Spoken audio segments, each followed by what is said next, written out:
চাওক মুখ্যমন্ত্ৰীটো চাওক তেওঁ নিজে কৈছে মই হাজাৰটা মিছা কথা কওঁ। আমাৰ সাধাৰণ মানুহৰ সমাজৰ ভিতৰত বন্ধু বান্ধৱীৰ মাজত কোনোবা এজন দুজন মিছলীয়া কথা ক'ব পাৰে, থাকেই আৰু তেওঁতো হাজাৰটা মিছা কথা কোৱা ব্যক্তি। এনেকুৱা ব্যক্তিৰ কথাৰ ওপৰত কাৰ ভৰসা আছে যিটো নিজে কয়? আমিতো প্ৰয়াস কৰোঁ যে আমি সত্য কথা কওঁ, আমি প্ৰয়াস কৰোঁ যে আমি কম মিছা কথা কওঁ।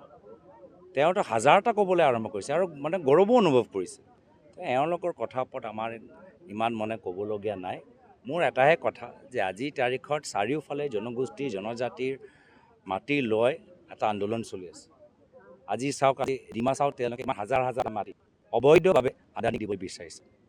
আজি কোকৰাঝাৰ চাওক কিমান হাজাৰ হাজাৰ বিঘাৰ বড়ো মাটি অবৈধভাৱে বিচাৰিছে। এটা কৈছিল যে তেওঁ নিজৰে যিমান মাটি সম্পত্তি দিব, সেইটো সঁচা নে? সেইটো যদি উদ্যোগ বহাব লাগে, বিজেপি চৰকাৰে যে শ বিঘা মাটি চব লখিমপুৰ কিনিছে গুৱাহাটী মাটি দান দিলেই হ'ল।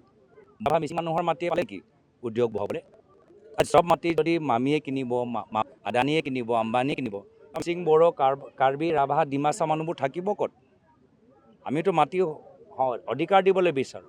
কংগ্ৰেছে ফৰেষ্ট ৰাইট এক্ট আনিলে, কংগ্ৰেছে বিভিন্ন কাউন্সিলৰ যোগেদি বিভিন্ন জনগোষ্ঠী জনজাতিক মানুহক স্বাভিমান দিলে, ৰাজনৈতিক ক্ষমতা দিলে।